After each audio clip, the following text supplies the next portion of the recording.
watching today is GameStop. We've got shares of the meme stock here falling this morning. You're looking at losses of 23%. A prelim results here showing a drop in first quarter sales.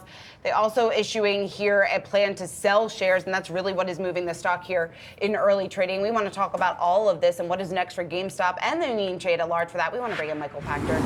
He's Wedbush Equity Research and Managing Director. Michael, it's great to see you. Before we get into it, just first, your quick reaction to the news that we're getting out on GameStop this morning. Well, I think they're pretty smart. You definitely have to give them credit for capitalizing on the opportunity to build their war chest. I'm not seeing anything in the pre-announcement that tells me that the business is turning around, but at least they'll raise enough cash to last them another 3 or 4 years if they in fact continue to flail and try to find a new strategy. So I admire that they're taking advantage of the opportunity. That's probably in the best interest of their longer term shareholders. I feel sorry for the fools who buy the stock at 21 because it's worth single digits, and I'll have a note out shortly. My target's under review.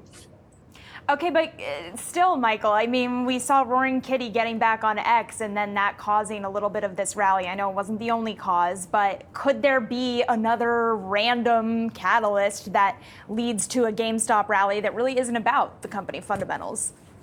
Well, with respect to Roaring Kitty, because he was absolutely right in 2020, there was a structural flaw in the holdings of GameStop. I mean, they had more than 100% of the shares short, and he made that observation. It was astute.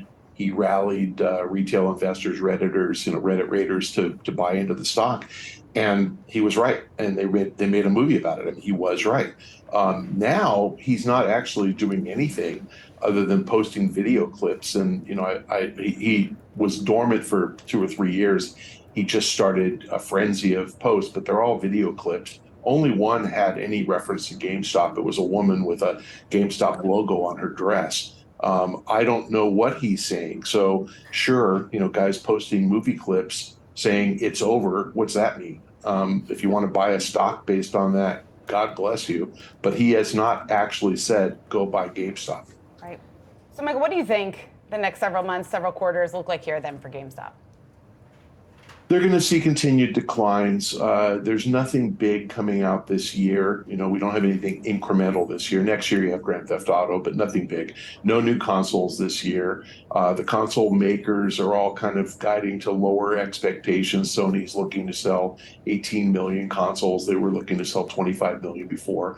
The big news today, which is a Wall Street Journal exclusive speculation that Call of Duty will be on Game Pass. I can confidently tell you that anybody who's a Game Pass subscriber would be an idiot to buy Call of Duty. They won't. So Call of Duty sales will be lower this year. It wasn't on Game Pass last year.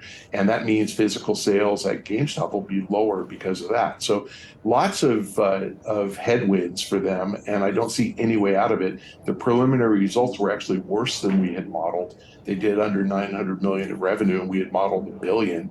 That's down 25% year over year. Now, that's not all industry decline. Some of that is store closures, and we don't have the detail yet. But realistically, they cannot save their way to prosperity. Their store unit economics can't get any better. You have to have an employee in the store. You can't leave it at self-serve or people will steal everything. And you can't not pay rent or not turn the lights on.